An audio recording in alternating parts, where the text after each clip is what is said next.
Bienvenue dans Hackers, le podcast de ceux qui veulent changer de vie grâce au code, au freelancing et à l'entrepreneuriat. Je partage avec toi des conseils pour se lancer en freelance, des astuces pour apprendre à coder, des interviews de personnes inspirantes pour t'aider à atteindre tes objectifs de liberté. Le podcast est disponible sur toutes les plateformes. Pense à t'abonner pour ne rien rater. Bienvenue dans ce nouvel épisode de Chill & Q&A, l'épisode numéro 5, il me semble, si je me trompe pas. De mémoire, d'ailleurs, tu peux retrouver tous les épisodes sur YouTube ou sur les plateformes de podcast. Alors, le principe de l'épisode, c'est vous me posez vos questions et je tente d'y répondre. Je les lis pas à l'avance, je les traite pas à l'avance, c'est vraiment je les sors en freestyle. Et donc derrière, tu peux t'attendre à des réponses qui sont un peu brutes. Alors parfois, il faut faire attention aussi au contexte. Il y a des concepts qui peuvent s'appliquer à certains et pas à d'autres, etc. Donc voilà, c'est juste un disclaimer pour te dire que ça sort comme ça et il faut pas tout prendre au pied de la lettre. C'est important de prendre ça parce que parfois, c'est des choses que je vois moi en coaching. Parfois, je peux donner des conseils à une personne en coaching et une autre personne, je peux lui donner le conseil inverse. En fait, ça dépend d'où tu es dans ton apprentissage, ça dépend où tu en es actuellement, etc. Donc, repose-toi toujours la question de est-ce que ça s'adapte dans mon cas précis. Alors, effectivement, s'il y a une question qui est proche de la tienne, ça peut s'adapter. Mais voilà, c'est le petit disclaimer. Alors, le principe de l'épisode, c'est je réponds à vos questions tranquillou. Alors là, il y a une vidéo, je bois un petit café, Chill & Q&A, c'est on est détendu, on boit un petit café, je réponds à toutes tes questions. Et puis voilà, c'est tout. Je pense que tu commences à connaître le concept. Allez, on y va tranquillou. Alors je remets comme je te disais, il y a une vidéo, mais finalement il va rien se passer de fou dans cette vidéo. Tu vas voir, il va pas, sauf si mon chien il débarque derrière et qui se met à danser la salsa ou je sais pas quoi, ce qui est très peu probable. Non, il se passera rien ici. Donc, si tu préfères écouter sur une plateforme de podcast, je pense que c'est tout aussi.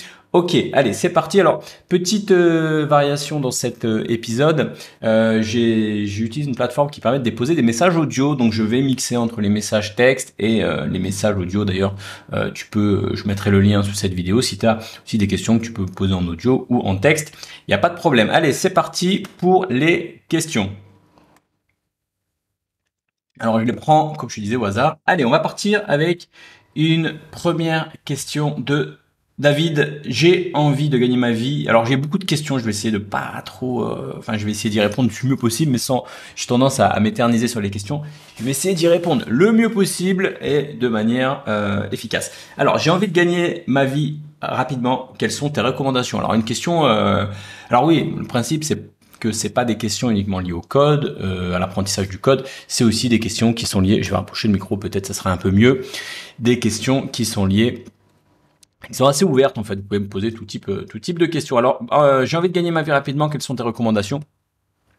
Alors, ça commence bien, alors je sais pas trop quoi de répondre avec cette question, si ce n'est, c'est un truc qu'on voit un peu sur les réseaux, etc. C'est cette envie de gagner sa vie rapidement, sauter les étapes, etc. Eh bien, je pense que oui, tu peux toujours trouver des exemples de gens qui ont une réussite fulgurante sur TikTok, dans le business, en dropshipping, en machin, en ceci, en cela. Mais je pense que c'est des cas un peu exceptionnels. Je pense qu'il vaut mieux partir sur, vaut mieux que tu te dises, j'y vais tranquillement, mais sûrement. Je définis mon objectif et j'y vais tranquillement et j'avance vers cet objectif. Moi, je peux te dire, si je prends mon objectif, gros objectif que j'avais de liberté, de pouvoir vivre d'où je veux, etc.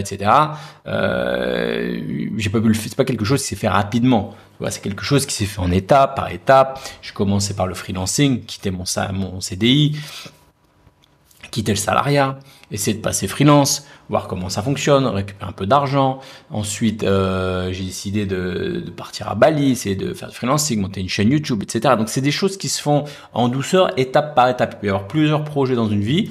Moi, tous mes projets, j'ai fait des choses différentes et j'en ferai peut-être des nouvelles aussi, mais c'est toujours lié à ma quête de pouvoir quitter la matrice entre guillemets, de pouvoir vivre tranquillement, etc. Mais ça se fait pas rapidement, donc il n'y a pas de choses qui permettent de faire ça rapidement. Je peux te donner juste une petite astuce, petit conseil, c'est c'est d'être focus, quoi. C'est de te définir des objectifs et puis d'être focus sur ces objectifs. Là, j'ai du mal sur ces objectifs là.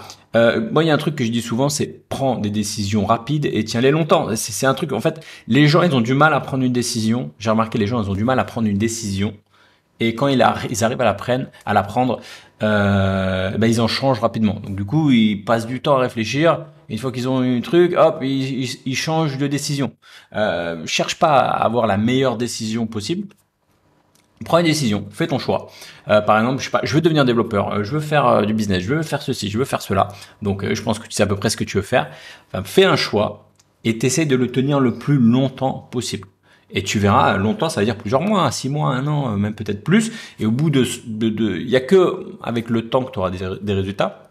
Et si au bout d'un moment, tu te rends compte que bah, c'est pas tout à fait ta voie, tu peux toujours réajuster, c'est pas le souci. Mais prends des décisions rapides et tiens-les longtemps. Allez, une autre question. On va prendre une question ici dans la liste de Julia. Quand sort ta formation TypeScript, est-ce indispensable en tant que dev front-end? Alors bah justement, la formation TypeScript ressort cette semaine. Je mettrai un petit lien si tu veux sous cette vidéo, ça dépend quand tu vois, quand tu verras cet épisode, mais ça sort cette semaine. Est-ce que c'est indispensable en tant que dev front? Moi, je suis pas là pour dire ce qui est indispensable ou pas, mais j'ai envie de dire, c'est quand même fortement recommandé en 2023, de connaître TypeScript. En tout cas, si tu es développeur, pas forcément front, mais JavaScript. Si tu es développeur JavaScript, soit back-end, front-end, mobile, peu importe, à un moment, enfin, tu le vois, tous les projets se font en TypeScript. Allez, une autre question. Alors, une question de Attignon. Attignon, j'espère que je me trompe pas sur le nom. Comment garder la motivation quand on suit tes fonctions? Car certaines formations d'accord. Car certaines formations sont ennuyantes et sans pédagogie. Ok. Effectivement. Comment garder la motivation quand on suit tes fonctions? Alors, je sais pas, j'ai du mal quand on suit tes fonctions. Je sais pas trop ce que ça veut dire. Ça veut dire, dans mon cas, comment je garde ma motivation. Et pour les formations, alors. Sans pédagogie. Alors, j'ai envie de répondre à ta question sur un angle. Effectivement, si on prend l'angle formation, et après je parlerai de mon cas, effectivement, certaines formations sont ennuyantes, sans pédagogie, etc. Mais et je pense qu'un formateur doit essayer d'avoir de la pédagogie, doit essayer de proposer des formations un peu moins où on s'endort un peu moins, etc. Mais là, c'est le but, hein, idéalement, quand tu as une belle formation, etc., trop cool, trop machin, super pédagogique, etc., et pas ennuyante, c'est le top. Mais dans la plupart des cas, alors je vais dire un truc, c'est un peu comme l'école. Je veux dire, l'école, à un moment, tu vas à l'école, c'est pour, je sais pas, pour atteindre un résultat, pour avoir ton bac, pour avoir un diplôme, pour avoir ceci, pour avoir cela, pour apprendre des choses, et c'est ton objectif principal. Et tu peux pas te dire ouais mais attends le prof il est ennuyant, ouais mais je sais pas, les cours ils sont nuls, ça m'intéresse pas, etc. Et ça peut être vrai que les cours soient nuls, ça peut être vrai que les profs soient ennuyants, etc. Mais je trouve que en fait ça te rend pas responsable. Je veux dire, ça défausse la responsabilité sur l'enseignement, sur ceci, sur le pédagogue, sur le professeur, sur ceci, sur cela. Et moi je pense que c'est pas un bon état d'esprit. Je pense que tu vas tomber sur des profs, et je suis tombé sur des profs super cons, voilà, ces profs, moi j'ai des profs sur des matières hyper importantes, bah le mec était con, bon bah voilà, pourtant s'il y avait des matières que j'aimais bien, le prof était con, il pouvait pas me blairer, ou il y avait pas de pédagogie, machin, et pourtant c'était des cours voilà, que je connaisse, des choses qu'il fallait que j'apprenne, etc. Mais je pouvais pas me dire, bon bah il est nul, tant pis, j'abandonne mon truc. Donc ça c'est le premier truc. C'est que tu n'auras pas forcément des formations, il peut y avoir des formations ennuyantes, chiantes, etc. Puis apprendre des choses, bah voilà, faut sortir de son truc, faut se bouger, enfin voilà, ça demande de l'énergie. Et tu peux pas te reposer en mode, oui, mais j'attends la formation parfaite, etc. Donc, il y aura des formations ennuyantes. Si tu suis mes formations, j'essaye au maximum d'être pédagogue, j'essaye vraiment de t'expliquer un concept avant qu'ensuite derrière tu puisses l'appliquer par toi-même. J'essaye de trouver des idées pour te représenter des choses comme ça, etc. Mais bah voilà, peut-être il y a des concepts que je dis dans mes formations qui plaisent à certains et pas à d'autres, etc. Ça peut pas être tout le temps parfait, mais quoi qu'il arrive, Dis-toi qu'il y a plein de formations qui seront pas parfaites. Ce qui compte, c'est que à un moment, tu sois focus sur tes objectifs. Donc à un moment, oui, tu vas tomber sur des formations ennuyantes et des profs qui n'ont pas de pédagogie. Il va falloir faire avec. Ce qui compte, c'est ton truc. Maintenant, quand tu me dis comment garder la motivation quand on suit tes fonctions, alors dans mon cas, comment je garde la motivation? Alors, quand je suis développeur ou quand je suis freelance ou quand dans mon activité MyCoder, etc. Moi, j'essaye. Alors, pendant longtemps, j'étais focus sur l'objectif, c'est-à-dire pendant longtemps, j'ai eu une vision très orientée. Ce qui me motivait, c'est voilà, c'est par exemple quand je disais voilà, je vais partir à Bali, je vais monter une chaîne YouTube, je vais vendre des formations, et j'étais très focus sur le résultat. Et ça peut marcher un temps. Mais au bout d'un moment, en fait, une fois que soit tu atteins ces résultats, ou soit si tu travailles trop ou un mauvais rythme, etc., sur la durée, bah en fait, tu veux pas sacrifier. Par exemple, si tu veux devenir développeur, tu veux pas sacrifier pendant 5 ans, être à fond pour ton objectif et derrière pas kiffer quoi. À un moment, moi, ce que j'essaie de faire maintenant, c'est pas regarder uniquement le résultat, ce que je vais avoir quand j'aurai réussi à monter une chaîne YouTube ou ceci, ou quand j'aurai quitté la France, machin. Ce qui compte maintenant, c'est aussi le cheminement, le process au quotidien. Est-ce que je m'amuse, tu vois? Donc, il y a ces deux choses. Je pense que quand on démarre dans la vie, à un moment, je pense qu'on peut se sortir les doigts du cul, faire un effort pendant quelques temps pour voilà. Je pense que les gens maintenant, moi, j'ai l'impression que les gens ont plus trop envie de faire d'efforts. Ils veulent des choses rapides. Je pense que c'est un mix entre les deux. Je veux dire, pendant une période de ta vie, je pense qu'à un moment, voilà, s'il faut que t'ailles, je sais pas, t'as envie d'apprendre l'anglais, écoute, c'est un moment, faut que tu sortes les doigts du cul, que tu sois serveur dans un bar en Angleterre pour apprendre l'anglais. Bon, à un moment, faut le faire. Est-ce que c'est ta meilleure vie d'être barman dans un pub en Angleterre? Peut-être pas. Mais à un moment, faut sortir les doigts du cul pour justement te dire qu'après, t'auras acquis quelque chose. Tu sauras parler très bien anglais, par exemple, si c'est ton objectif. Mais je pense que dans la vie, t'as des étapes comme ça où il faut être très focus sur l'objectif. Je deviens développeur, je deviens ceci, je deviens cela. Et les autres périodes dans la vie où il faut kiffer le chemin.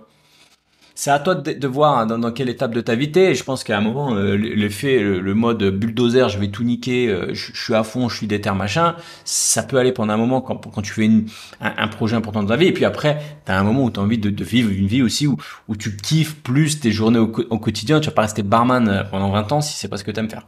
Donc, c'est à toi de voir dans quelles phases de ta vie t'es. Est-ce que tu es dans une phase Terminator, je vais tout niquer entre guillemets, ou est-ce que tu es dans une phase là voilà, j'ai atteint tel objectif, maintenant j'ai envie de me poser, d'être cool, d'avoir une vie qui avec un quotidien qui est intéressant, etc. Moi, c'est comme ça que je fonctionne, en tout cas pour garder la motivation maintenant. Et en plus, j'alterne souvent ces phases-là. J'ai des phases assez orientées sur l'objectif, et j'ai des phases où je me dis bon, maintenant, je suis en mode, faut que je kiffe mon quotidien, etc.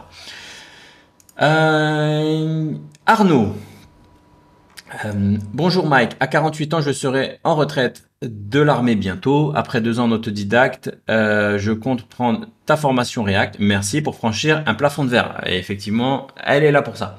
Mon âge sera-t-il un frein pour être employable dans une boîte ou freelance? Bonne journée. Alors j'avais déjà fait une bonne question, j'avais déjà fait une vidéo sur le sujet. Mais dans les grandes lignes, est-ce que 48 ans c'est un frein? Rapidement, j'ai envie de te dire, pour te motiver, non, etc., machin, 48 ans, c'est pas un problème, il n'y a pas de souci, etc. Maintenant, faut être réaliste. Je veux dire, tu prends un développeur qui sort d'école, qui a, je sais pas, qui a 25 ans, 26 ans, qui a 2-3 ans d'expérience, tout frais, machin, tout ça. Effectivement, les boîtes auront tendance à se dire, auront peut-être tendance à se dire, bon, il est jeune, il est plus malléable, il est peut-être plus à jour, il est peut-être plus ceci, peut-être plus cela, etc. Donc je pense que, voilà, si tu compares avec quelqu'un qui est plus jeune, tu pourrais dire, oui, à mon avis, quelqu'un de plus jeune a plus de chances, sera peut-être payé moins cher, etc., etc. Maintenant, c'est pas comme ça que je pense qu'il faut voir le problème. Tu peux pas rajeunir. Tu vois, tu peux pas rajeunir, tu peux pas, enfin c'est la vie, t'as 48 ans, la question à se poser c'est est-ce qu'à 48 ans on peut devenir développeur, est-ce qu'on peut y arriver, tu vois. J'ai plein de cas de personnes qui ont ton âge, voire peut-être plus, et qui arrivent. Ça, c'est pas un souci. Je pense que ça va dépendre sur qui tu vas tomber. En freelance, pour moi, aucun problème. Freelance, voilà, les gens ils s'en foutent. T'arrives, tu démontes ton expertise. Il y a strictement aucun problème en freelance. Maintenant, parce que freelance, ça dépend que de toi, de ta capacité à chercher des clients, ta capacité à prouver que tu es un bon développeur, que tu es le développeur qu'il faut pour cette mission, etc. Donc, et après, bah voilà, le client, il prend pas de risque, 48 ans, 45, 40 ans. Même on se dit parfois 48 ans, c'est quelqu'un qui a plus de bouteilles, etc. Donc, freelancing, c'est pas le souci.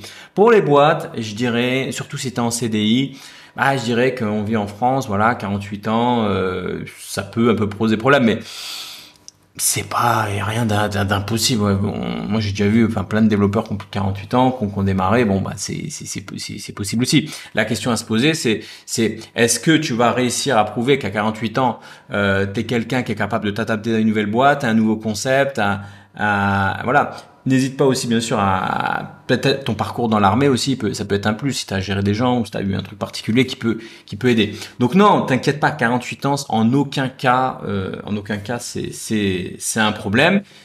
Forme-toi bien. Plus tu seras bien formé, plus ça sera facile. Deuxième chose, si tu veux partir sur le freelancing, essaye d'acquérir des soft skills, savoir te vendre, etc. C'est quand même hyper important.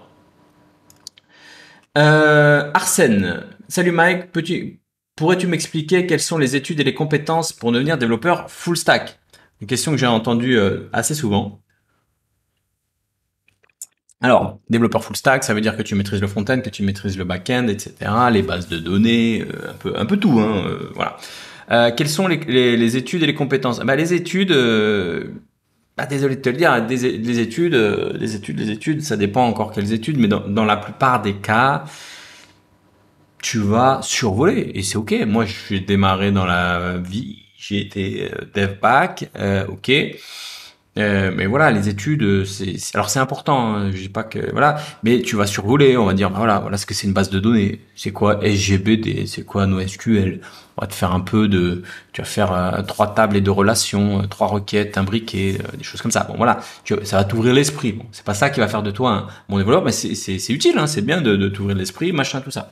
Je peux pas te dire, écoute, voilà, tu dois faire telle formation, telle école, tel parcours, parce que dans la plupart des cas, tu vas avoir des choses théoriques, et c'est quand tu vas pratiquer par toi-même ou via ton stage, première mission, si tu as la chance de rejoindre une mission où tu fais du full stack, que tu vas monter en compétence dessus. Donc ça c'est le premier point. Deuxième point, les compétences nécessaires. Les compétences nécessaires, c'est un langage qui permet de faire du back, JavaScript, Java, Python, il y en a plein, des langages. Je t'en choisis un, PHP, peu importe. T'apprends le langage en lui-même. Et après, forcément, tu apprends tout l'écosystème qui est autour, c'est-à-dire les bases de données, comment ça fonctionne, etc. Après, voilà, faut aller un peu plus loin, tout ce qui est algorithmie, parce que c'est un peu plus poussé. Et il faut aussi que tu te mettes au front-end. Donc, du coup, c'est double charge, j'ai envie de dire. C'est quand même double charge. Et donc, moi, c'est ce que je recommande pas trop forcément pour les débutants, puisque c'est effectivement deux fois plus de choses à apprendre. Alors, si tu es étudiant, t'as le temps, donc c'est ok. Si t'es en reconversion et que tu veux absolument démarrer rapidement, moi je te dirais, fais d'abord du front-end et ensuite tu élargiras tes compétences. Mais si t'as le temps, si t'es à l'école, si tu choisis une formation, si c'est absolument ce que tu veux faire et tout, prends le temps et ça le fera. Donc je peux pas te dire exactement quelles sont les études à mener. Tajin, salut Tajin, comment peut-on savoir qu'on est prêt à prendre des missions ou travailler dans une entreprise quand on a tout appris tout seul? Parce que pour ma part, je sens que je suis incomplet et incompétent. Alors effectivement, une question qui revient assez souvent. Comment savoir quand on est prêt? En fait, tu le sauras jamais. C'est comme si tu me disais, mais euh, comment savoir quand je suis prêt pour enlever les roues de mon vélo? Tu sais, quand t'es enfant, là, t'as ton vélo, t'as les petits trous arrière. Comment savoir si t'es prêt? Finalement, t'enlèves les roues, tu te casses la gueule, t'es pas prêt. Si tu tiens 2-3 mètres, tu commences à être prêt. C'est aussi simple que ça. Donc en fait, tu sauras jamais. Tu auras toujours un syndrome de l'imposteur. Et je vais même te dire, quand tu vas démarrer, si tu as la chance de démarrer, ce qui va t'arriver voilà, si on te donne cette chance-là de pouvoir démarrer ta première mission, eh bien, est-ce que tu seras prêt? bah tu seras pas prêt en fait. Donc c'est pas la question, tu seras jamais prêt. Et donc attention à cette procrastination de se dire j'attends, et ça c'est un truc que je vois assez souvent, j'attends d'être prêt, mais on n'est jamais prêt. Je veux dire, moi j'ai plus de 15 ans de dev, est-ce que je suis prêt pour la prochaine mission qui m'attend? Non, je sais pas ce que ça va être, il y aura peut-être des librairies que je connais pas, des technos que je connais pas, des machins que je connais pas, bon mais c'est pas la question. Alors, comme j'ai de la bouteille, effectivement, ma démonstration est un peu pourrie parce que ce serait un peu facile, mais ce que je veux dire par là, tu seras jamais prêt. Donc à un moment, faut juste te dire, bon, qu'est-ce que j'ai été capable de faire? Pose-toi la question, sérieusement, qu'est-ce que j'ai été capable de faire? Si tu te dis, disons, pas grand-chose. Bon, effectivement, là c'est chaud. Mais si tu te dis, voilà, j'ai quand même réussi à faire un site. J'ai quand même réussi, si tu es développeur JavaScript par exemple, à faire une première page, deux, trois pages. Si tu es développeur PHP, j'ai réussi à monter une plateforme en PHP, connecter une base de données, j'ai réussi à faire un premier site, à le mettre, à tester, etc. En fait, c'est de le voir. Moi, ce que je recommande souvent, c'est d'aller vers le nombre de projets finis, pas le nombre de bidouilles, pas le nombre de tutos, pas le nombre de conneries que tu as fait à droite à gauche, que tu as cru que tu avais compris. Non, non, ça compte pas. Le nombre de projets finis, même petit, un petit morpion, hop, jeu de morpion, pap, pap, pap, je suis allé, j'ai démarré, j'ai testé, j'ai fini, c'est en ligne ou c'est, voilà, c'est fini. J'avais envie de faire un site web WordPress, ok, j'ai pris le site web, c'est pour quelqu'un, tac, je suis allé, j'ai fait le site, il est en ligne, hop, voilà. Même c'est petit, c'est pas ouf, c'est pas du dev, c'est un peu de CSS par-ci par-là, de la customisation, mais c'est un projet qui est fini. Et en fait, faut que tu te dises comme ça, si t'as pas 2, 3, 4 projets vraiment finis, et ben là c'est chaud. Si t'en as déjà fait, eh ben écoute, c'est cool. Tu te sentiras quand même incomplet. Je veux dire, demain, je vois, par exemple, typiquement dans le bootcamp React. D'ailleurs, cet après-midi, je vais corriger un projet. Un projet, c'est quoi déjà? C'est un projet de développeurs qui ont plutôt un site type à la Netflix, mais c'est orienté manga. Donc c'est un site de manga qui permet de visualiser des mangas, des séries japonaises, des choses comme ça. Donc il y a énormément de choses dedans. Donc ils ont bien bossé sur le bootcamp React. J'ai regardé un peu leur code, ils ont poussé à fond, ils utilisent, je sais pas, ils utilisent les API, ils font des appels API avec le token, ils gèrent l'authentification, Firebase, ils uploadent l'image dans Firebase, machin, ils savent gérer le routeur, pas mal de design pattern, le state management, machin, le contexte API, ils font des choses assez poussées, ils utilisent des librairies de components, Material UI, etc., les validateurs, React Hook Form, bref, plein de choses sympas. Ils ont de l'expérience. Est-ce qu'ils sont prêts? Bah ça dépend des âges. Je pense que la plupart d'entre eux ne sont pas prêts, ne se sentent pas prêts. Est-ce que demain ils pourraient démarrer une mission? Oui. Est-ce que ça sera facile? Non. C'est-à-dire que ils pourront démarrer cette mission. Ce qu'ils vont bloquer, ben oui. Est-ce qu'il n'y a pas leur chef de projet, le tech lead qui va leur dire oh Coco, désolé, mais là t'as codé comme un porc. Oui, c'est possible. Ils vont lui dire t'as mal codé. Ben oui, ben t'as mal codé. Ok, en quoi j'ai mal codé? Ça, ok, cool. Bah ok, je m'améliore. Revue de code. Ok, t'as fait des trucs, très bien, bah, t'as avancé, bravo. Par contre, faut améliorer ça, ça, ça et ça. Donc effectivement, ils sont pas à 100% prêts, mais il n'y a pas besoin d'être 100% prêt pour démarrer une mission. C'est comme ça que ça marche. Un développeur prêt, si on devait prendre un développeur React prêt, bah non, bah je sais pas, il faudrait qu'il ait 5 ans d'expérience, il serait prêt, mais bon, à un moment, on trouve pas, enfin, ça n'existe pas. Enfin, il y en a des développeurs, mais à un moment, il faut bien démarrer. Donc on voit, ce qui compte, c'est pas est-ce que t'es prêt. Ce qui compte, moi je pense d'ailleurs, c'est un truc important à retenir. Les recruteurs, bien sûr, idéalement, ils peuvent un développeur prêt et frais, pourquoi pas, mais prêt. Mais le truc, en fait, ce qu'ils vont essayer de détecter chez un développeur junior, c'est ça, son potentiel, sa courbe de progression. C'est-à-dire, moi, je recrute des devs, il y a des devs aussi qui bossent avec moi sur des sujets, etc. Ils sont pas parfaits, c'est pas le sujet. Le sujet, c'est de se dire, quand tu leur donnes des tâches, est-ce qu'ils ont cette capacité de bien comprendre et est-ce que ils sont capables d'apprendre des erreurs et progresser rapidement et évoluer? T'as des développeurs, c'est malheureux, hein, c'est la vie, c'est comme ça. Ils commencent une mission, on leur laisse leur chance. Ils codent pas très bien et ils codent pas très bien et encore pas très bien et encore pas très bien. Et sur un mois, ils ont pas évolué. Bah ça, je suis désolé. La plupart des temps, des cas, bah malheureusement, ils sautent quoi. C'est malheureux, mais c'est comme ça parce qu'ils ont pas progressé. On se dit bon bah si t'as pas progressé sur un mois, tu progresseras pas sur un an. T'as d'autres développeurs qui arrivent, ils codent pas très bien. Bon, bah, ils codent pas très bien. Quand je dis pas très bien, c'est-à-dire pas parfaitement, c'est-à-dire qu'ils font des erreurs, c'est-à-dire que le code est pas parfait. Ils codent pas très bien. Et puis on leur dit, voilà, faut faire comme ça.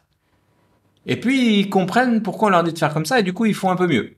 Et puis ils avancent et ils progressent. Et puis ils produisent du code. Et on fait des pull requests, et on regarde, on fait des revues de code. Et petit à petit, et ben sur un mois, on voit qu'ils ont progressé. Et là on se dit, ok, ce développeur, il est pas parfait. Il est débutant. Il est pas prêt, pas du tout prêt. Mais en un mois, j'ai vu sa courbe de progression, ce qui me rassure et ce qui me donne envie de continuer avec lui. Donc c'est ça le truc, c'est pas d'être prêt. Le truc, c'est de se dire, quand je vais rejoindre une mission, quelle est ma capacité d'adaptation? Quelle est ma capacité à évoluer rapidement? Moi, je vois des devs, j'ai vu des devs comme ça, par exemple, qui arrivent sur un nouveau projet, ils sont débutants. Je vois typiquement, encore une fois, deux types de devs. Tu as des devs, ils veulent faire par eux-mêmes des choses. Très bien, c'est ok de vouloir faire des choses. Donc ils sont là, ils arrivent sur le projet, tentent des choses, ils essayent de faire à leur sauce des trucs. Très bien, bon voilà, c'est pas très bien, bon ok. Puis ça avance pas beaucoup. Peut-être d'autres devs, ils se disent bon, au lieu de vouloir faire un peu à ma sauce, essayer de vouloir montrer que j'ai fait mon truc à sauce, je m'adapte au projet. Au lieu d'inventer, réinventer la roue, je regarde, je m'imprègne du projet, je regarde comment c'est fait déjà dans le projet. Ça, c'est hyper important. Dans un projet, on déteste un développeur qui arrive, il y a une manière de faire qui existe, qui a été fait partout dans l'application, et le mec, il arrive et te fait différemment, et où il réinvente la roue. Ça, on déteste. Si tu es capable, on va préférer un développeur qui est capable de, ok, on n'est pas là pour qu'il nous ponde du code qui sort de sa tête comme si c'était, un expert. C'est pas ça qu'on cherche. On veut un développeur qui arrive, qui s'adapte. Il réinvente pas la roue. Il rentre dans le projet. On lui dit, je sais pas, voilà, on a besoin que tu passes des paramètres dans le routeur, des machins, des ceci, on ne lui demande pas d'aller réinventer la roue. Il regarde comment c'est fait, déjà dans le code. Il adapte le code existant. Point barre. Ils regardent comment c'était fait ailleurs. Ok, ils ont fait comme ça. Moi, j'ai la même chose. Je fais à peu près la même chose. J'adapte un petit peu, etc. Avec le temps, tu pourras être force de proposition, proposer des nouvelles choses, etc. Mais pas au début. Au début, tu regardes ce qui est fait et tu colles au plus proche, au plus proche. Ouais, c'est ça. Tu colles au plus proche. Voilà, c'est hyper important ça parce que si tu commences à réinventer la roue, essayer de dire ah non mais moi t'inquiète, je vais passer le truc comme ça. Non, ça c'est, enfin, voilà, ça avance à rien. Et peut-être que toi en tant que développeur, t'as cette envie de dire non mais moi j'ai un problème. Ok, je suis développeur, je vais chercher tout seul et je vais faire mon truc dans mon coin, montrer que je suis capable de faire. Et après on va dire pourquoi tu t'es fait chier mec, c'est déjà dans le code, on l'a déjà fait ça. Prends pas la tête, refais comme on a déjà fait. Et toi, tu es là, oui, je veux montrer que je suis bon, mais on s'en fout que tu es bon, on veut que tu avances sur le projet et de la bonne manière. Donc tu vois, il faut faire très attention, très attention avec ça. Ça n'empêche pas qu'un jour, effectivement, il y a des choses, des nouveautés, des choses qui n'ont pas été implémentées, des nouvelles manières de faire. Et là, dans ce cas-là, c'est ok. Tu arrives, tu cherches de proposer une nouveauté, tu essayes de proposer des choses. Et tu essaies de proposer des choses, et là, effectivement, ce sera pas parfait. Et puis après, on va dire, non, mais voilà, mais fais comme ça, déplace ça ici, etc. Donc voilà. Bon, je me suis peut-être un peu éloigné de la question originale, mais pour répondre synthétiquement, tu te sentiras jamais prêt. De toute façon, si t'es pas à l'école, si t'es en mode formation, termine ta formation, boum, tu te lances et tu vois ce que ça donne. Et s'il manque des choses, bah, tu le verras assez rapidement. Parce que tu te sentiras jamais prêt. Olivier, bonjour, je suis dans le domaine agricole en CDI, je suis passionné de la programmation, 10 ans maintenant, donc MySQL, MongoDB, GitHub, etc. J'aimerais passer freelance directement, est-ce que c'est possible ou vaut-il mieux faire un an de salariat pour apprendre les logiciels, Jira, etc. Alors ça c'est une question qui revient souvent.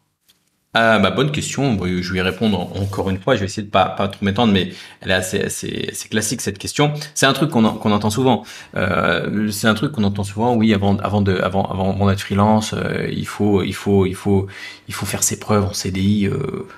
Moi, je pense que non. Enfin, ce qui compte, c'est pas les preuves en CDI. Ce qui compte, c'est l'expérience. Voilà, peu importe. Trouver un CDI avec de l'expérience, c'est plus facile. Passer freelance avec de l'expérience, c'est plus facile. Dans tous les cas, c'est plus facile à partir du moment où tu as de l'expérience. Donc, si tu n'as pas d'expérience aujourd'hui, ce qui compte, c'est d'avoir de l'expérience. Si on te propose cette expérience en CDI, bah vas-y. Si on te propose cette expérience en freelance, vas-y. Alors, c'est vrai qu'on entend, oui, bah moi j'ai fait 3 ans de CDI avant de passer freelance et c'est plus facile. Bah oui, c'est surtout que tu as plus d'expérience pour passer freelance. Mais est-ce que cette expérience, tu n'aurais pas pu l'avoir en freelance aussi? C'est possible. Je veux dire, parfois on prend enfin la plupart, dans beaucoup de cas, le freelance, faut pas croire qu'il fait des choses différentes du salarié. Tu regardes, moi j'étais dans plein de missions. Le freelance, t'es assis là, tu développes, là on te donne des tâches, des logiciels comme tu disais, Jira, machin, ok. Mais le freelance, toi t'es un salarié, mais le freelance à côté, assis à 1 mètre de toi avec qui tu vas manger le midi, il est freelance. Il utilise le même logiciel, il fait le même code que toi, il fait les mêmes choses que toi. C'est juste un statut, le freelancing. Alors après, bien sûr, ça, c'est quand tu es en régie. Effectivement, si tu es au forfait, que tu travailles de chez toi, tout seul sur tes projets, que tu veux prendre un projet de grande ampleur, c'est encore différent. Et effectivement, tu verras peut-être pas les logiciels Jira, etc. Mais dans la plupart des cas, si c'est ce que tu veux, freelance ou pas, c'est qu'un statut. Ça va dépendre. Donc, concentre-toi, à mon avis, dans un premier temps, sur l'expérience. Et l'expérience, tu la prends là où elle est. Si on te propose un CDI, tu vas en CDI. Si tu as moyen de passer en freelance, tu bascules en freelance. Quand on est débutant, on fait pas la fine bouche. Quand on est débutant, on se fait les dents, on se fait l'expérience. Et après, une fois qu'on a cette expérience, peu importe freelance CDI, on essaye ensuite d'aller vers là où on veut. C'est important. Voilà. Donc ça, c'est le message principal. Je dirais peut-être un petit disclaimer. Dans certains cas précis, j'ai vu ça et c'est vrai qu'il faut faire attention avec ces certains cas précis. C'est le cas des développeurs qui n'ont jamais connu les régies. C'est-à-dire qui n'ont jamais travaillé dans une équipe. Qui ont toujours travaillé un petit peu freelance au forfait sur des petits projets dans leur coin, machin. Qui arrivent à vivoter ou même un peu mieux que vivoter, mais qui n'ont jamais connu cette rigueur qu'il y a parfois dans certaines boîtes, eh bien, qui connaissent pas tous ces process-là. C'est-à-dire, c'est vrai que tu as des freelances qui arrivent, qui font des petits projets, ils sont là dans leur coin, ils arrivent péniblement à mettre leur code sur GitHub, péniblement à déployer. Les tests unitaires, j'en parle encore moins. Jira, les tâches, les méthodologies agiles, j'en parle aussi encore moins, etc., etc. Et c'est vrai que dans ce cas-là, ces développeurs, ils passent à côté de tout un champ de projets et ils n'ont pas accès, quoi. Ils n'ont jamais vu ça et ça peut effectivement être un manque quand si par la suite tu vas aller sur d'autres types de projets. Dans ce cas-là, ça peut être un manque, mais c'est sur des cas précis. Et puis c'est pas impossible. On a eu, moi j'ai eu dans le système freelance des personnes qui étaient freelance comme ça, un peu enfermées dans leur truc, dans leur bulle, à faire des petits WordPress, etc. Qu'on a accompagné aussi avec Charlot, coach sur le système freelance, qu'on a accompagné vers des missions en régie, par contre, dans une équipe, une vraie boîte, etc., etc., parce que c'était des choses que le développeur voulait, mais qu'osait pas, syndrome de l'imposteur. Moi, j'ai toujours travaillé tout seul dans mon coin sur mes petits projets. Est-ce que je vais être à la hauteur de tout ça? J'ai jamais vu. C'est des choses qu'on fait aussi dans le système freelance. Voilà. Donc, pour avoir répondu à ta question. Alors, Blaise, quelles sont les plateformes de freelance que tu peux conseiller et comment se démarquer en tant que développeur web junior? Alors c'est marrant, sur le Telegram, canal Telegram, j'avais fait une liste des plateformes freelance et en remote. Donc voilà, j'espère que tu es sur Telegram et que tu l'auras vu. Comment se démarquer en tant que développeur web junior? Merci. Comment se démarquer? Bonne question. Et des points qu'on aborde dans le système freelance. Comment se démarquer en étant le plus focus sur en étant le plus niché, tu vois. Je fais un exemple. Si tu mets, alors c'est un exemple cliché, maintenant ça n'existe plus. Si tu mets développeur HTML, CSS, JS, ouais, ça veut dire quoi ça? Ça veut rien dire. C'est très cliché, hein, ça n'existe plus. Maintenant on est au moins, je sais pas, quelque chose, tu vois. Là tu te démarques pas, t'es un peu dans la. Même si tu mets développeur JavaScript, on sait pas trop ce que c'est. Développeur, des fois, tu vois, développeur web ou développeur WordPress, on sait pas trop ce que c'est, tu vois. Par contre, si tu es très niché, essaye de te nicher, en fait. Si tu es, je sais pas, développeur, front-end, JavaScript, React, Next, Remix, tac, niché sur tel et tel techno, vraiment pointu, et que tu es très bon dans ce domaine-là, c'est comme ça que tu vas te démarquer. Puisque maintenant, comment ça marche? Maintenant, il y a énormément de bootcamp, il y a énormément de formations, et effectivement, eh bien, mais il y a du monde, sauf que maintenant, bah voilà, tout le monde se met développeur React, on sait les compétences, voilà, on sait pas trop. Il y a des gens qui sortent de bootcamp, on sait pas trop ce qu'ils ont fait, et voilà, et donc c'est difficile de sortir du lot. Pour sortir du lot, faut vraiment aller en profondeur de ton langage principal, de ton domaine. Là, moi, je parle souvent JavaScript React, mais peu importe. Ça peut être Angular. Si développeur Angular, sois bon en Angular. Oublie le reste. Oublie, t'as envie de découvrir MongoDB, les API, Amazon, serverless, blablabla. Poubelle. Deviens très bon en Angular et élargis ensuite tes compétences. C'est le seul moyen que tu arriveras à te démarquer. Après, il y a plein de techniques de démarcation sur ton portfolio, etc. On a des vidéos sur le sujet, mais là, ça va être un peu long pour répondre à ça. Encore Blaise, comment gérez-vous un projet, cahier des charges, exécution, etc. Ça dépend. Ça dépend en freelance, par exemple. C'est encore des sujets qu'on aborde dans le système freelance, mais ça dépend quel type de projet. Tu as des projets où tu gères pas le projet. C'est-à-dire que tu es développeur en forfait, en régie, tu arrives, tu gères pas le projet. Même au forfait, tu gères pas le projet. Ça dépend. Parfois, as géré un projet aussi. Eh bien, il faut avoir des notions de gestion de projet, etc., d'exécution avec client. C'est un point trop large que je peux pas aborder comme ça rapidement en question. Alors, ça fait combien de temps que ça tourne là? Ah, on est déjà à 35 minutes. Faut que j'accélère un petit peu parce que sinon ça va être un petit peu long. Une question de Michael. Michael, pourquoi tu fais de l'immobilier? Je veux investir. Est-ce que c'est compliqué? Alors, une question un peu différente. Pourquoi je fais de l'immobilier? Bah, pour moi, l'immobilier, c'est un moyen. C'est pas facile de rentrer dans l'immobilier, mais je trouve que c'est un moyen de sécuriser entre guillemets euh, ta liberté financière. On va revenir un peu sur ce sujet-là, mais moi, l'immobilier, ce que je vois, c'est que voilà, c'est difficile d'acquérir un bien immobilier. Tu fais des efforts, mais une fois que t'as un bien immobilier, bah ça ramène des rentes. Donc moi, c'est pour ça que j'en fais. C'est pour ça que j'en fais à Bali, et c'est pour ça que c'est un de mes autres domaines. J'en parle peut-être pas assez sur cette chaîne, mais voilà, à Bali, moi, j'ai plein de projets en cours, et c'est des sujets que j'aime bien. Moi, ça me passionne. J'aime bien construire des villas, etc. Donc, effectivement, voilà. Je vais investir. Est-ce compliqué? Je pense que l'immobilier, c'est compliqué au début d'avoir cet effet de levier, d'avoir le premier, de quoi investir dans le premier truc. Moi, typiquement, je voulais investir, les banques m'ont cassé les couilles, je ne plus passer par les, et ils voulaient pas parce que je voulais à l'étranger, ils m'ont dit non, c'est pas possible. Du coup, bah, moi, ce que j'avais fait à l'époque, j'avais bossé moi-même, j'ai fait du commerce, j'avais mis un peu de thunes de côté, j'ai investi en Colombie, machin, j'ai revendu, enfin, tu vois, je suis allé un peu par la force des choses. Donc, c'est un peu compliqué de rentrer dans le game. Mais une fois que tu es dans le game, t'as du cash flow, tac, tu gardes ce cash flow, tu peux le réinvestir. Après, ça peut faire boule de neige, mais c'est toujours pareil. C'est d'avoir le premier. Tu vois, il y a un excellent livre qui s'appelle De zéro à un. Bah, c'est ça le truc. C'est que c'est très dur de passer de zéro à un, mais après, passer de un à 10, bah, c'est facile. Donc, peut-être que si tu cherches à faire de l'IMO, ça va être compliqué d'avoir ton premier bien, mais une fois que tu auras le premier, après, ça fera boule de neige. Voilà. Euh, Tac, tac, tac. Qu'est-ce qu'on a d'autre? Attignon. Alors, j'ai déjà répondu à cette question. Alors, je me suis embrouillé dans les questions.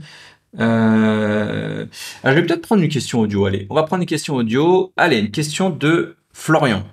On va écouter. Alors, peut-être que je remettrai en replay dessus. Oh, que dalle. Déjà, je voulais te remercier pour tout ce Ah, que tu as. Salut Mike.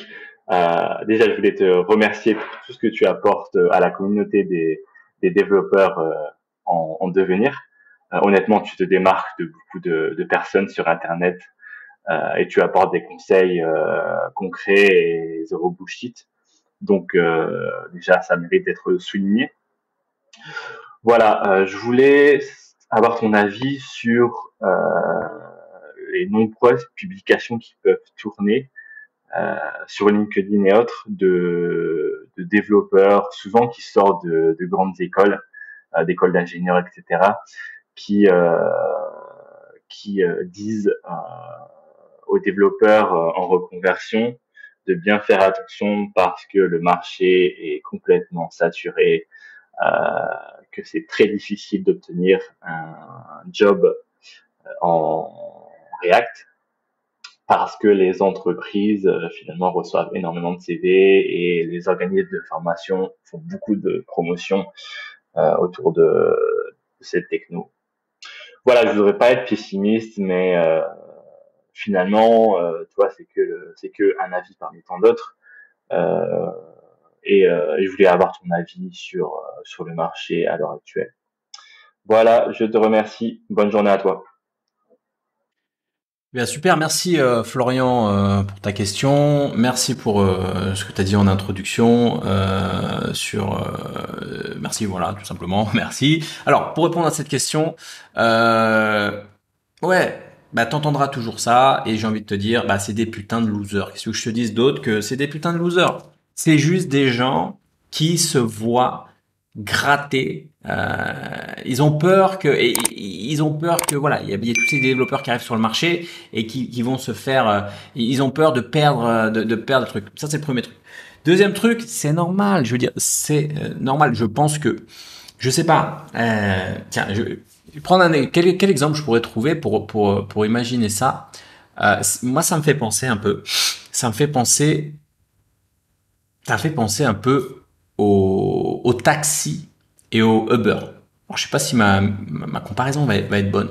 Mais en fait, pour moi, les mecs qui sortent de grande école, etc., pour faire du dev React, c'est la même chose que les taxis de l'époque qui te disaient, en fait, ah non, mais Uber, les Uber, c'est pas des vrais chauffeurs, ils sont formés en une demi-heure, ça sert à rien, voilà, ils ont juste le permis de conduire, c'est pas des vrais chauffeurs. Nous, les chauffeurs de taxi, on a appris toutes les rues de Paris. Voilà, on a passé du temps à faire le concours, on a galéré pour avoir notre plaque de taxi, c'est compliqué, on a dépensé de l'argent et tout, etc., etc. Et voilà les mecs, ils arrivent avec un permis, une voiture, ils se mettent sur Uber, ils gagnent de l'argent. Et les gens, ils préfèrent utiliser Uber que les taxis. Donc ça, c'est typiquement de la peur. C'est de la peur, c'est de la putain de peur. Ils ont peur, les taxis ont peur de beurre. Bah parce qu'ils se disent, voilà, moi j'ai fait tous ces efforts, j'ai investi de la thune, j'ai investi une plaque de taxi à 150 000 euros. Pourquoi lui il arrive avec son truc et unique entre guillemets. Et c'est ça qui vient pas. Et ben moi je pense que alors, je sais pas si la comparaison est bonne, mais c'est la même chose. T'as des mecs qui ont investi du temps, de l'argent. Leur maman leur a payé une école à 5 000 euros par mois pendant 5 ans, bravo. Il y en a d'autres qui ont pas pu. Écoute, il y a d'autres qui sont exclus. T'as des gens qui ont pas le bac, t'as des gens qui sont exclus du truc, qui peuvent pas être formés, machin, qui arrivent. Exemple de mon frère, bac moins 5. Bac moins 5. Il n'a pas dépensé dans une formation à 5 000 euros par mois pendant 5 000 euros par an pendant 5 ans, là, les grandes écoles, les machins. Il n'a pas dépensé dans un bootcamp cher. Il a appris le code. Et il gagne plus qu'eux maintenant, peut-être. Voilà, point barre. Et ça les fait chier, ça fait rager. Mais moi, je peux comprendre. Même moi, je le comprends. Je veux dire, moi, demain, on me dit, écoute, Mike, voilà, tu veux lancer une chaîne YouTube, écoute, j'ai une formation 5 000 euros par an pendant 5 ans, tu vas apprendre pendant 5 ans à monter une chaîne YouTube et t'as un mec qui arrive, boum, il passe devant moi, il passe devant moi, il me monte une chaîne YouTube en 5 minutes et voilà, juste en ayant appris pendant 1 an à monter une chaîne YouTube, bah, qu'est-ce que je te dis? Je suis dégoûté. Je suis forcément dégoûté. Alors eux, ils vont pas te dire qu'ils sont dégoûtés, mais ils sont dégoûtés. Ils sont pas dégoûtés dans le sens, eux, ils disent, bon, ouais, j'ai fait mes études, j'ai le statut social qui va avec, je suis diplômé je veux pas citer de nom d'école, mais voilà, j'ai bac plus 5, certifié, mes burnes et tout, machin. Ok. Très bien, mais très bien pour eux. Ils ont un avantage. Ils ont démontré que c'était des machines à retenir de l'information. Ils ont démontré que c'était des personnes qui savaient emmagasiner de l'information. Ils ont démontré que c'était des personnes qui savaient suivre les consignes qu'on leur avait données. Ils ont démontré qu'ils étaient capables de suivre un cursus pendant 5 ans. Bravo! Ce seront des bons employés. C'est sûr. Ils seront ce seront des bons soldats. Très bien. Très bien. Il en faut des bons soldats. eux, ce seront des bons soldats. Ils auront un avantage, ils auront le papier, ils auront le diplôme, etc., etc. Ça, c'est sûr. Ce seront des bons soldats. Ils auront aussi probablement peut-être une culture un peu plus large de la théorie. Ils auront vu, je sais pas, l'architecture, j'aime bien se prendre cet exemple à la con, l'architecture von Neumann. Ils auront le schéma, le papier, le CPU, la location, la mémoire, le truc. Bravo, ils pourront discuter à la machine à fait tout ça. Mais concrètement, pour être un putain de développeur React, t'as pas besoin. Et même, je vais même aller plus loin. Un développeur React qui apprend React pendant 3 mois, est meilleur qu'un développeur React sorti d'école. Parce que dans une école, t'apprends pas React. Pourquoi t'apprendrais React? C'est même con d'apprendre React. On est là c'est pas des écoles qui forment des devs React, c'est des formes qui forment des devs front-end et qui trouveront leur voie après parce qu'ils ont un diplôme, ils ont démontré qu'ils étaient capables d'apprendre un peu tout et n'importe quoi. Donc voilà, c'est mon truc. Donc c'est normal que ces gens-là soient rageux. Donc faut pas les écouter. Ça c'est la première chose. Deuxième chose, est-ce qu'ils sont avantagés avec leur diplôme? Bah oui, non mais c'est même pas la question. Oui, eux ils doivent dire c'est dur, même pour nous c'est dur, même pour eux c'est dur parce qu'en vrai c'est dur. Eux ils ont passé 5 ans dans une école. Et même en sortant de 5 ans d'école, pour eux c'est dur. Donc imagine dans leur tête, quand ils se disent un mec qui a bac-5 ou même qui a jamais fait d'informatique et qui arrive et qui veut chercher du boulot, est-ce que c'est pas dur? Mais ils doivent se dire mais c'est encore plus dur parce que c'est dur pour tout le monde de toute façon. C'est dur pour tout le monde de rentrer, il faut démontrer de l'expertise, de l'expérience, etc. Donc dans tous les cas c'est dur. Maintenant, moi si je te dis est-ce que c'est dur de percer d'avoir une chaîne sur YouTube? Oui, c'est dur. Mais à un moment, il faut le faire. Est-ce que c'est dur de trouver sa voie dans sa vie? Bah oui, c'est dur. Est-ce que c'est dur de vendre des formations en ligne? Ok, c'est dur. Est-ce que c'est dur d'atteindre des paliers de 10 000 euros par mois? Oui, c'est dur. 30 000, 40 000, 50 000. Oui, c'est dur. Moi, j'ai des paliers que j'ai passés. Bon, oui, c'est dur. C'est pas facile. Mais, ok. Et si t'écoutes quelqu'un qui fait un poste, gagner 50 000 euros par mois, c'est dur. Oui, c'est dur. Et alors, oui, c'est dur. Faut y aller, c'est tout. À un moment, faut savoir ce qu'on veut. La question c'est, est-ce que c'est dur? C'est dur pour tout le monde. Voilà. Maintenant, alors, Florian, pour un peu, alors je suis emballé sur ta question. C'est dur pour tout le monde.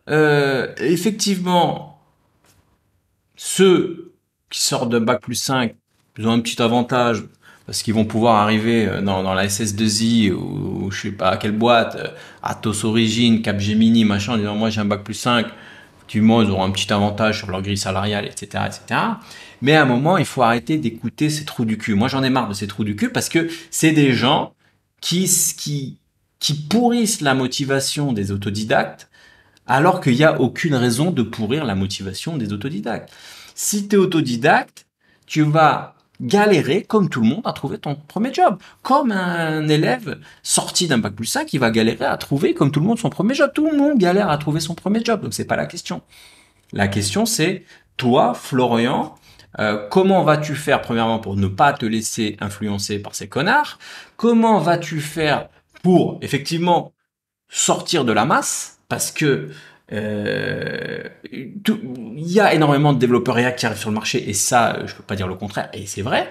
Mais comment tu vas faire pour réussir? Il y a des développeurs qui sortent de bac+5 et qui n'arrivent pas à trouver un job de développeur parce qu'ils sont nuls et qui changent. Ils ont fait 5 années d'études. Moi, j'en ai connu des développeurs 5 années d'études. Ils sortent de là. Ils ont pas le truc à être développeur. Ouais, tac, ils se reconvertissent. Ils disent, j'aime plus le dev, je vais lancer un autre sujet.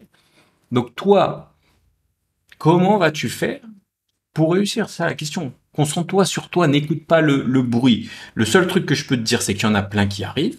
Mon frère est là pour y arriver. Est-ce que c'est facile? Est-ce que ça va être les doigts dans le nez? Non. Mais comme tout le monde, ça va être difficile. Mais il faut juste que tu te dises qu'il n'y a pas d'alternative. C'est quoi ton alternative? Tu peux te dire, oui, non, mais ouais, c'est trop dur, bon, j'abandonne. Mais pourquoi t'abandonnes? Enfin, quel honneur tout ça? Parce que t'as entendu un connard sur LinkedIn qui t'a dit que c'était dur. Bah oui, c'est dur. Bah c'est dur pour tout le monde. Donc à un moment, tu te sors les doigts du cul, tu dis ok, c'est dur. Bah oui, bah voilà, il n'y a pas le choix que charbonner jusqu'à que ça marche. Faut vraiment être déterminé parce que là, c'est le filtre sur les développeurs autodidactes. Il Il est même pas sur le fait que ça soit dur, quoi. Il était sur l'auto-sabotage, sur le fait de dire, oh non, c'est trop dur, l'autre il a dit que c'était pas possible, machin, j'abandonne. Mon frère, il cherche un mois une mission. Au bout de 3 semaines, il me dit, ouais, non, mais je crois que ça va jamais le faire. Je vais arrêter, je vais retourner en intérim.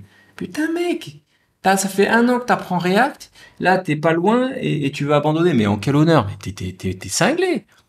Et la plupart des gens s'auto-sabotent ou abandonnent près du but, quoi. C'est tellement c'est une dinguerie. Il y a un livre excellent sur ça, je crois que c'est Atomic Habits. Il explique c'est le truc du glaçon, et ça c'est un truc qu'il faut retenir. C'est que un glaçon, ça fond à 0 degré. Je crois que j'en avais parlé dans une vidéo de ce truc. Un glaçon, ça fond à 0 degré. Et en fait, les gens, si tu frottes le glaçon, toi, les gens qui se rapprochent de leur tu frottes le glaçon. Ton glaçon, il est à -7, -8 degrés. Tu le frottes, il va tomber à -5, -4 degrés, -3 degrés, -2 degrés. Mais tu vois, donc tu réchauffes ton glaçon. Mais ton glaçon, tu le vois pas le changer. Il reste un glaçon. Parce que c'est à 0 degré qui qui se transforme en liquide.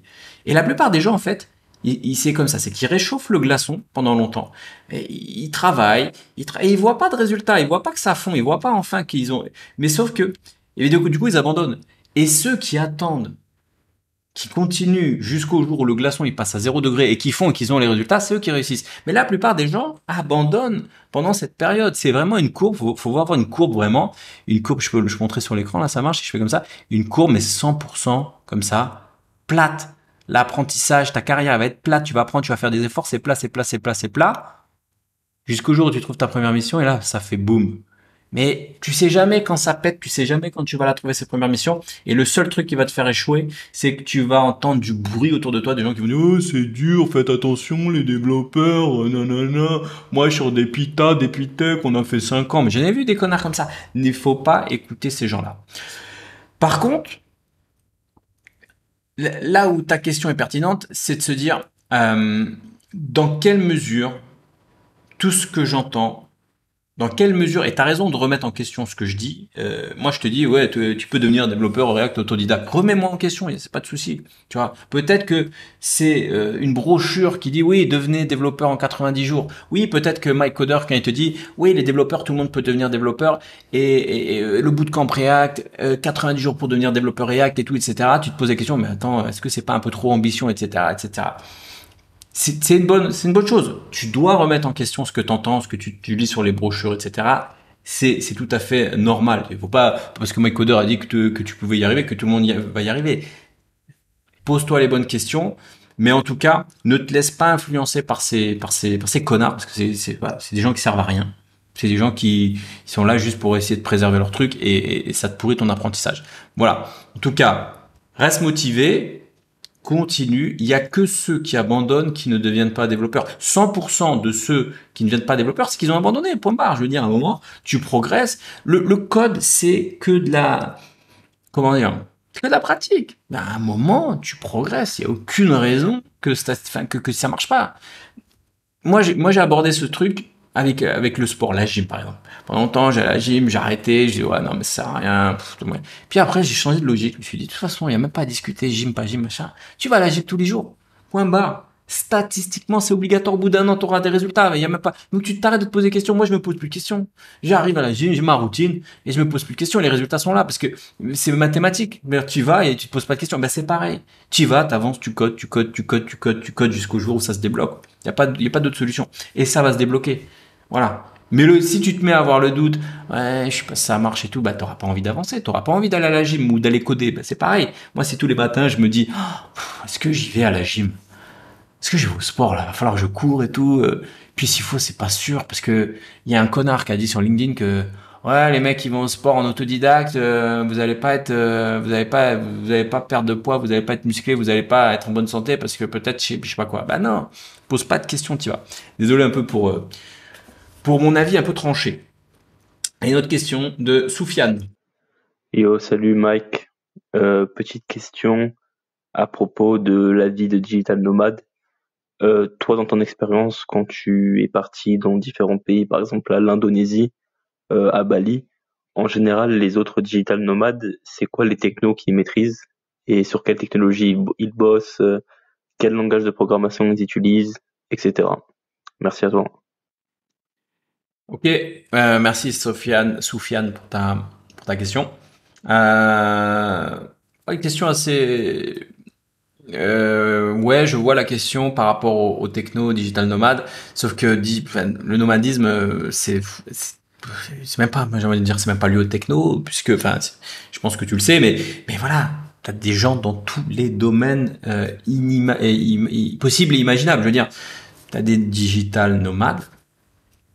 Ils font du marketing, ils font du coaching, ils ont des business en ligne, ils sont entrepreneurs, ils travaillent même en CDI, t'as des nomades en CDI, ça existe, donc des personnes qui sont en CDI. Donc c'est vraiment c'est avec le travail en remote, maintenant enfin, c'est vraiment hyper large. Maintenant sur les profils de dev, j'ai envie de dire un peu de tout en fait. Il y a aucun, en fait il y a aucune spécificité de dev qui est plus adaptée aux nomades. On va dire n'importe quel boulot est adapté, enfin non, je veux dire boulot lié au dev est adapté au nomadisme. Les seuls trucs où t'es pas adapté, oui, t'es serveur, t'es docteur, t'es pilote d'avion, t'es, je sais pas, les métiers, oui, on peut pas être digital nomade. Mais dans tout le reste, voilà, on s'en fout en fait du langage. Après, si je pourrais répondre à ta question, mais ça a pas de sens. Moi, j'ai vu plein de devs Python, plein de devs React, plein de devs web, back-end, etc. Des personnes qui font du SEO, des personnes même des chefs de projet, des personnes dans l'IT, des DevOps. En fait, il y a de tout, quoi. Il y a de tout, des personnes qui montent leurs propres produits, qui montent des startups, des choses comme ça. Donc voilà. Notre question de Choueb. Bonsoir, monsieur Mike. Je voulais vous dire que est-ce que c'est nécessaire d'être inscrit dans une école pour être un bon développeur d'informatique ou juste tu travailles chez toi et regarder tes formations et tout, c'est nécessaire et c'est mieux de perdre de temps à l'école. Ok, question de Choueb, merci pour ta question, qui reprend un peu, enfin qui est codex, on va dire, de Florian, par rapport aux écoles. Alors en gros la question c'est est-ce qu'il vaut mieux aller à l'école ou apprendre tout seul. Alors je sais pas si ça dépend, hein, c'est tellement difficile de répondre à cette question et c'est tellement un choix de vie important que ça dépend où t'es actuellement. Tu vois, moi j'ai une question qui revient souvent aussi. J'ai eu en coaching aussi des jeunes comme ça qui me disaient voilà, là je suis en bac plus 2 ou licence ou machin. Ouais, moi j'ai envie d'être développeur React. J'ai des personnes dans le bootcamp React qui me disaient moi j'ai envie d'être développeur React. Là ce qu'on voit c'est nul. Bon voilà, j'ai envie d'arrêter mes études, tu vois. Voilà. Ou est-ce que ça vaut le coup que je démarre dans mes études?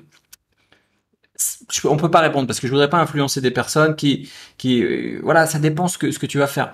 Donc, comment je pourrais tourner ça? J'ai envie de dire, déjà, si tu te poses la question, c'est que tu as des chances que tu sois pas trop sûr et donc ça veut dire peut-être qu'il faut continuer. Je veux dire, si tu es étudiant, tu es développeur, tu sais ce que tu fais, t'as un business par exemple, ou t'es déjà freelance qui te rapporte de la thune, ou t'es déjà un business, t'as un produit, t'as une idée de start-up, machin, t'es vraiment dans le monde entrepreneurial, t'es à fond, machin, nan, et tu sens que t'as un business qui marche et que les études te ralentissent, en fait, en règle générale, tu te poses pas trop la question, quoi. Je veux dire, tu dis non, mais là, je vais sur ce qui me rapporte. À un moment, si tu prends, peut-être l'exemple est un peu caricatural, mais je veux dire, à un moment, tu prends Mark Zuckerberg. Bon, il a un produit, il s'est développé, il a un truc, il a une voix. Il dit ouais, faut que je me tape encore 3 ans d'Harvard. Il se dit vas-y, pas le temps quoi. Je crois que Bill Gates c'est pareil. Enfin, voilà, des exemples comme ça, il y en a plein. Mais eux, parce qu'ils ont, comment dire, ils ont été poussés par leurs produits, par leurs compétences, par leur machin. Ils se sont dit ok, là je perds du temps avec l'école. J'ai un produit, j'ai un truc, je tiens un filon. Vas-y, je perds pas de temps. Boum, je fonce dessus et je monte mon truc. Donc ça c'est effectivement. Si tu sens que la question n'a pas à être posée parce que c'est évident, voilà. Maintenant, si tu te poses la question, ça veut dire que tu t'as envie peut-être d'arrêter pour peut-être les mauvaises raisons. Si c'est la flemme, par exemple. Moi, il y a des développeurs, ils me disent, ouais, j'ai envie d'arrêter, mais c'est un peu un truc de flemme, un truc d'aller à l'école. Mais pose la question, est-ce que tu as quelque chose à côté, tu vois? Voilà. En fait, faut que tu te dises, après ça dépend encore une fois quel âge t'as, mais si t'es étudiant, regarde, si t'es étudiant, regarde, prends tout le temps les hypothèses, qu'est-ce qui se passe dans le pire des cas, etc. Mais si t'es étudiant, si t'as pas un produit, quelque chose d'urgent, bah moi j'ai envie de dire, la logique voudrait que t'ailles au bout des études parce que c'est le truc le plus safe. Tu vois, je sais pas, t'as bac plus 3, il te manque 2 ans, bon bah voilà. Euh, Ça va rien t'enlever. Je veux dire, si tu termines ton truc, ça t'enlève pas, tu rates pas une opportunité, tu rates pas quelque chose, tu perds rien, t'as rajouté un diplôme, tu peux toujours continuer à apprendre à coder à côté, donc ça t'a rien enlevé en fait à ton truc. Par contre, c'est vrai que si t'arrêtes, tu peux avoir ce truc de te dire après par la suite, ouais, mais si j'avais continué. Et en fait, si jamais tu réussis pas, tu vas tout justifier derrière par le côté peut-être ouais, mais si j'avais continué, peut-être que j'aurais pu avoir plus, peut-être ceci, peut-être cela, tu vois. Donc, moi, je pense que quand on arrête, c'est qu'on sait exactement ce qu'on veut faire et on sait exactement où on va et on sait exactement ce qu'on va faire. Voilà. Ça, c'est pour voilà. Après, si ta question c'est est-ce qu'on peut réussir sans passer par les études? Oui, je le démontre souvent.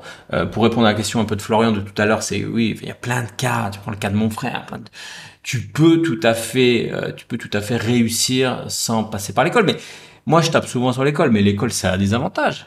Il y a des personnes qui sont pas motivées ou qui n'ont pas l'énergie de se motiver tous les matins pour apprendre quelque chose. Bah, l'école, au moins, bah, t'as une contrainte, t'as une pression. Ah, si j'y vais pas, je vais recevoir une mauvaise, qu'on appelle ça, tu reçois, ta mère, elle va recevoir un papier en disant que t'es pas allé à l'école. Donc, du coup, tu y vas, ou tu vas recevoir un avertissement, ou ceci. Donc, t'es un peu forcé. Il y a ces avantages-là. Et c'est pas donné à tout le monde d'avoir la dalle, d'avoir la motivation pour aller travailler, tu vois, pour aller apprendre des choses, tu vois.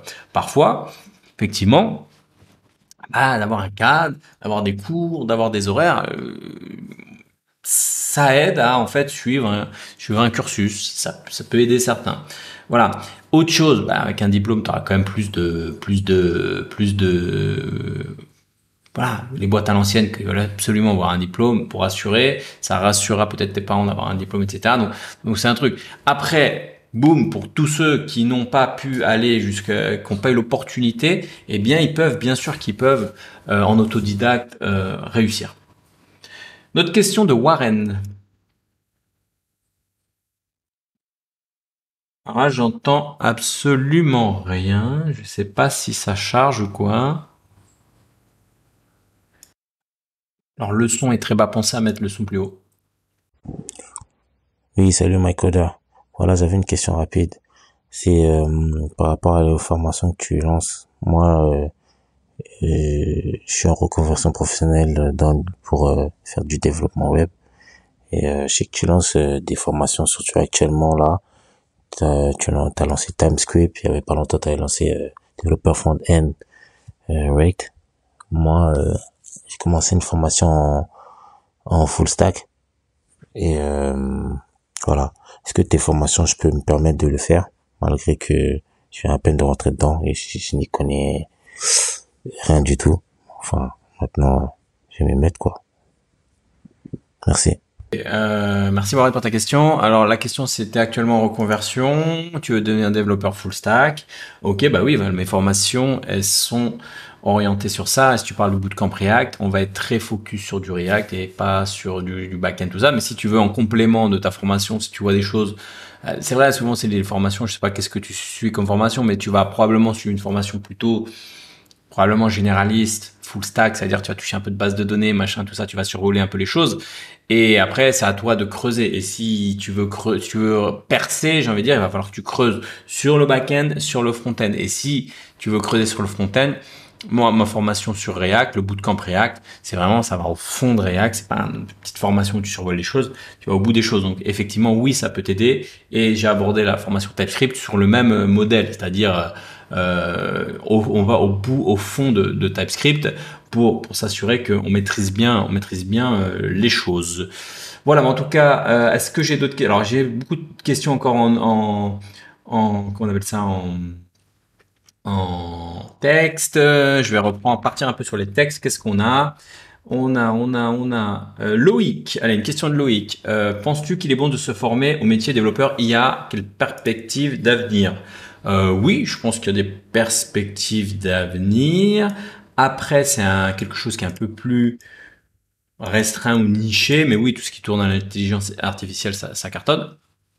Alors attention à ça. Moi, on m'a souvent dit, ouais, en ce moment, on parle beaucoup d'intelligence artificielle, j'ai envie de faire ci, faire ceci, faire cela. Oui, t'as ChatGPT, t'as beaucoup d'AI qui font des choses, mais faut bien se dire que c'est là, tout de suite, tu rentres dans quelque chose qui est beaucoup plus poussé. Ça veut dire que là, alors, pour le coup, là, il faut vraiment alors, on peut tout apprendre sans avoir besoin d'école. Ça, c'est sûr. Mais si tu veux être un bon développeur en IA, il faut quand même passer par des formations vraiment beaucoup plus poussées. Il va falloir du temps avant que vraiment tu arrives à faire des choses là-dedans. Mais si voilà, tu es étudiant et que tu dis voilà, je cherche un cursus là-dedans, je pense que c'est quelque chose, c'est des perspectives d'avenir. IPI, quelle est l'importance du freelance de nos jours dans le domaine informatique? J'ai du mal à comprendre. Quelle est l'importance du freelance dès nos jours dans le domaine informatique? Je comprends pas la question. Bah, c'est très important le freelance. Je sais pas quoi répondre. Allez, next. Mpindou. Bonjour, je suis très motivé à dire tes bootcamps, mais financièrement, c'est pas le top. C'est possible d'avoir une formation et de payer au premier salaire d'activité d'indépendant. Non, ceci n'est pas possible. Cependant, ça me fait penser à quelque chose d'assez intéressant. Je vais pas donner son nom ici, une personne, mais c'est lors du lancement. Alors ça, c'était incroyable. Lors du lancement du premier bootcamp React, je sais pas si j'en ai déjà parlé dans un audio ou quoi.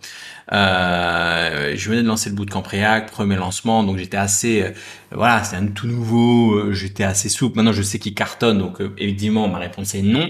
Mais la première fois, donc quelqu'un qui me contacte sur Insta, qui fait ouais Mike, putain, j'adore ta formation, j'ai trop envie de rejoindre et tout, je suis chaud, je suis déter, je suis motivé, j'ai la dalle, tu vois. Il me dit j'ai la dalle. Le mec, en plus c'est un peu c'est quelqu'un qui était voilà qui était dans reconversion et mais il avait des restaurants, il avait un profil atypique, qui disait ah mais là je pars dans le dev et tout machin. Il me dit écoute, j'ai la dalle. J'ai envie que tu me coaches, etc. Ça coûte 1800 balles, c'est un putain de budget, c'est chaud et tout. Est-ce que tu peux faire un effort, etc., etc. Au début, je me dis non, quand même, c'est chaud, tu vois et tout. Et il me dit, écoute, moi, ce que je te propose, je te paye une partie ou même pas une partie ou quasiment gratuit. Il me dit, par contre, je m'engage et je te file même s'il faut 1 an de mon chiffre d'affaires de freelance ou 6 mois. Enfin, vraiment un truc, tu vois, ici, d'ailleurs, tu me demandes de payer au premier salaire d'activité de freelance. C'est sympa. Mais ce gars-là, il m'avait proposé un pourcentage de son salaire pendant 1 an ou un truc comme ça. Ce qui fait que je gagnais beaucoup plus sur le long terme, tu vois. Et finalement, je lui ai dit, non, écoute, c'est quoi? Laisse tomber. Je me sens vraiment pas à l'aise de piquer, de prendre une partie de ton salaire ou quoi pendant 1 an, ton chiffre d'affaires et tout, etc. Et à la place, écoute, je fais le pari, je te prends, je te coach.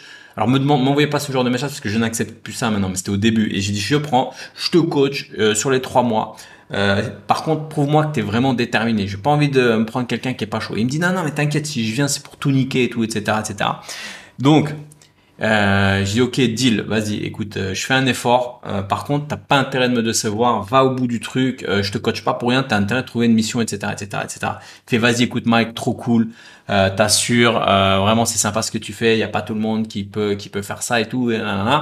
Et donc, il allait rentrer gratuitement aux frais de la princesse. Enfin, en tout cas, il m'aurait remboursé plus tard. Après, peut-être, voilà, peut-être il aurait pas trouvé de mission et moi j'aurais perdu aussi de l'argent, tu vois. Mais et c'est là, donc on fait le deal, il revient 1 semaine après ou quelques jours après et il me fait écoute Mike, moi je suis pas un mec comme ça, je veux pas gratter et tout, t'as fait un effort super sympa, mais j'ai trouvé le financement.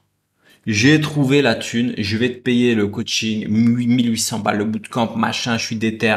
Et voilà. Et donc tu vois, ça m'a marqué de voir quelqu'un d'aussi déterminé, qui a pas l'argent. J'ai fait l'effort. Il aurait pu venir gratuitement, mais il a quand même réussi, s'est endetté auprès de quelqu'un et là, il a réussi à payer le bootcamp. Eh bien, les gens comme ça, souvent, ils réussissent. Et c'était un des premiers à avoir trouvé un CDI du côté de Lille, si jamais il se reconnaît. Un des premiers à avoir trouvé un CDI en tant que développeur. Et après, il m'avait partagé tout ça. Il m'a dit, ouais, voilà, écoute, CDI, j'ai un autre boîte. Parce qu'il m'avait partagé un peu l'avancement. Voilà, j'ai tel CDI, je vais changer, je vais augmenter mon salaire et tout, etc. Et enfin, voilà, je raconte cette histoire. Mais moi, ça avait marqué ce truc-là. Et tout ça pour dire que c'est les profils, ce genre de profils, moi, je les vois, c'est les plus déter. Ils sont prêts à trouver l'argent pour se former. Généralement, ils cartonnent. Tandis que parfois, j'ai d'autres types de profils. Et généralement, alors c'est méchant, j'espère que t'es pas dans ce cas-là, mais moi je suis obligé de dire la vérité parce que t'es peut-être comme ça, évidemment. Mais j'ai eu des profils où j'ai eu des gens qui étaient en mode Mike, ouais, mais c'est trop cher, mais ceci, mais j'ai pas envie, mais c'est cela, mais est-ce que si je viens, je peux me faire rembourser? Trop des gens hésitants en fait. Et malheureusement, c'est ceux souvent ça le fait pas, tu vois. Donc j'ai des gens comme ça qui hésitent trop, qui sont vraiment le cul entre les deux, qui savent pas si ils rejoignent parce qu'ils ont peur de rater l'offre de lancement, qui rejoignent pas parce que pour des mauvaises raisons en fait. Et moi, je peux donner un conseil si tu m'écoutes là dans cet audio. Plus tu seras déter comme ce membre-là, plus tu seras déter. Tu mets le prix, tu mets le temps, tu prends un crédit, t'es chaud, tu vas à fond du truc, plus t'as de chances de réussir. Ouais, ok, il a payé 1800 balles cash, il s'est endetté auprès d'un pote, je sais pas quoi, machin et tout. Mais il a un CDI maintenant. Il est pas allé à reculons en mode oui, j'hésite, j'ai pas trop envie d'investir. Les gens qui veulent pas investir, généralement, c'est un mauvais mindset, tu vois. Là, tu dépenses pas, c'est pas un iPhone que t'achètes, c'est ton futur que t'achètes. C'est un putain d'investissement. Ceux qui sont pas prêts à investir sur leur futur, ils sont foutus maintenant de nos jours. Tu sors d'école, si t'es pas prêt, ça suffit plus. Il y a des gens, à l'époque où tu sortais d'école, c'est bon, plus besoin d'investir sur toi, l'école, c'est gratuit, puis après, on verra ce qui se passe. Maintenant, si t'investis pas sur ton futur, mais t'es dans un monde qui évolue si vite, t'es foutu. Voilà, je voulais terminer là-dessus. Allez, je vais peut-être prendre une petite dernière si j'en ai une. Allez, je suis sympa parce qu'il y en avait beaucoup. Allez, Adil, bonjour Mike, je suis en plein apprentissage de React. J'ai déjà des clients qui veulent que je leur fasse des sites vitrines. Je pense les faire en React, ainsi que je souhaite faire un clone de Marmiton. Tu penses que c'est suffisant de rentrer sur le marché de travail avec ces projets? Merci pour ces réponses. Oui, si tu as déjà des clients, j'ai envie de dire, si tu as déjà des clients, tu es déjà sur le marché. Ah non, j'ai déjà des clients qui veulent que je leur fasse des sites vitrines. Ok, donc ça c'est une chose. Je pense les faire, donc fais-les. Faire un clone de Marmiton, effectivement. Alors oui, ça va. On en revient à la question de quand est-ce que je suis prêt. Tu sauras jamais si t'es prêt. Mais si effectivement j'avais répondu, ça dépend du nombre de projets. Là, t'es déjà sur des projets.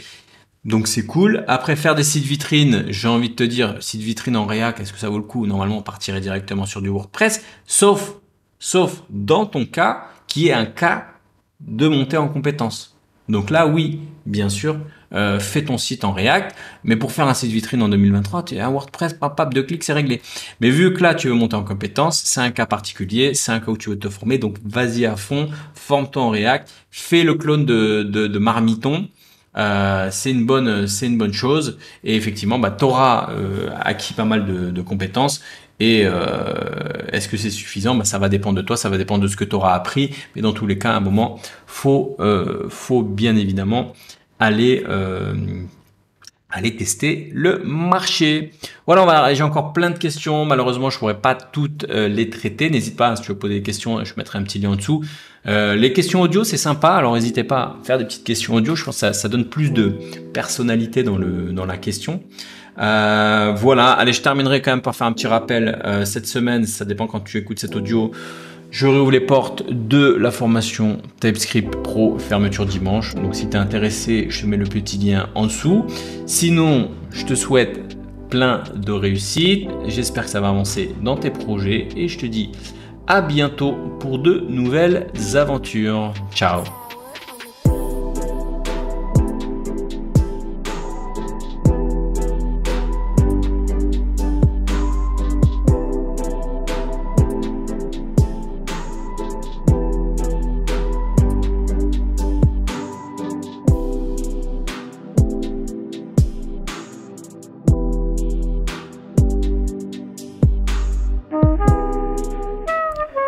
Si tu as aimé cet épisode, pense à le partager et à mettre un avis sur Apple Podcast. Cela te prendra 1 minute, tu n'auras à le faire qu'une seule fois et cela m'aidera à le faire connaître. Si tu veux continuer l'aventure Hackers avec moi, bien sûr, abonne-toi.